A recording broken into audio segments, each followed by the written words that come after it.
8월 23일 월요일 대놀뉴스를 전해드리겠습니다. 박태근 협 회장이 31대 집행부 임원들에게 취업 회무 정상화를 위한 사퇴 용단을 큰 절로 호소했습니다.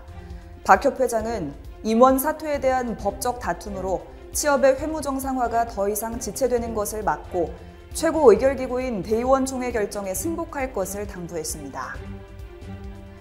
중국 상해교통대가 2021년 세계대학 학술 순위를 발표한 결과 미국 미시간대가 치의학 구강과학 분야에서 1위를 차지한 것으로 나타났습니다. 한국 치과대학 중에서는 서울대 치의학대학원이 51위에서 75위의 구간에 들어 가장 높은 순위인 것으로 조사됐습니다.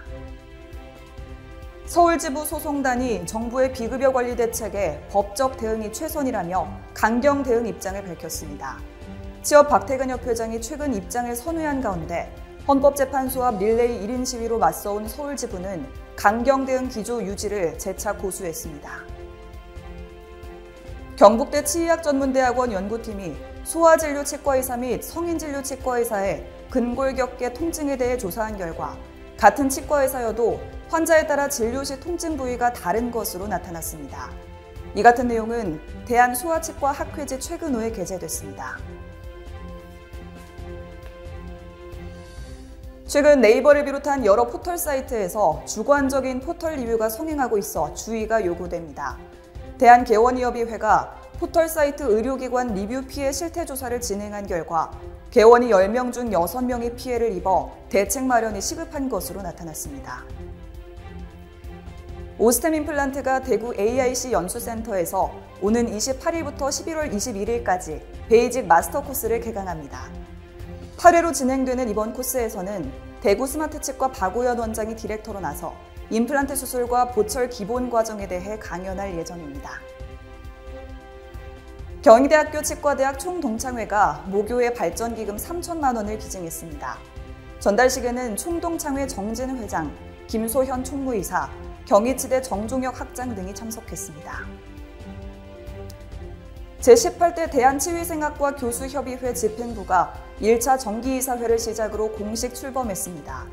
이번 이사회에서는 임원 13명에게 위촉장을 수여하고 이사별 업무 분장, 연간 활동 계획 등을 논의했습니다. 삼육치과병원 소아치과가 새롭게 단장하고 진료를 시작했습니다. 삼육치과병원 측은 아이들의 성장과 함께하는 소아치과가 되기 위해 안전한 휴게 공간과 수면실, 새로운 장비와 편의시설을 갖췄다고 밝혔습니다. 건보공단 빅데이터 전략본부가 보건의료 빅데이터 활용의 댐 구축을 위해 본격 활동에 들어갑니다. 건보공단 신순애 빅데이터 전략본부장은 전문기자협의회와의 간담회를 통해 빅데이터 정책 사업 관련 주요 계획을 설명했습니다. 보건복지부가 의료기관 사이버 침해 사고 대응 지원을 강화한다고 밝혔습니다. 복지부는 최근 급증하고 있는 사이버 공격으로부터 안전한 진료 환경을 유지하기 위해 다양한 서비스를 제공하고 의료기관이 적극 활용해줄 것을 요청하고 나섰습니다. 대한간호조무사협회가 발표한 자료에 따르면 올해 1월부터 7월까지 코로나19에 감염된 의료인은 모두 1,427명인 것으로 나타났습니다. 감염에 가장 많이 노출된 의료인은 코로나19 최전선에서 싸우고 있는 간호 인력들인 것으로 확인됐습니다.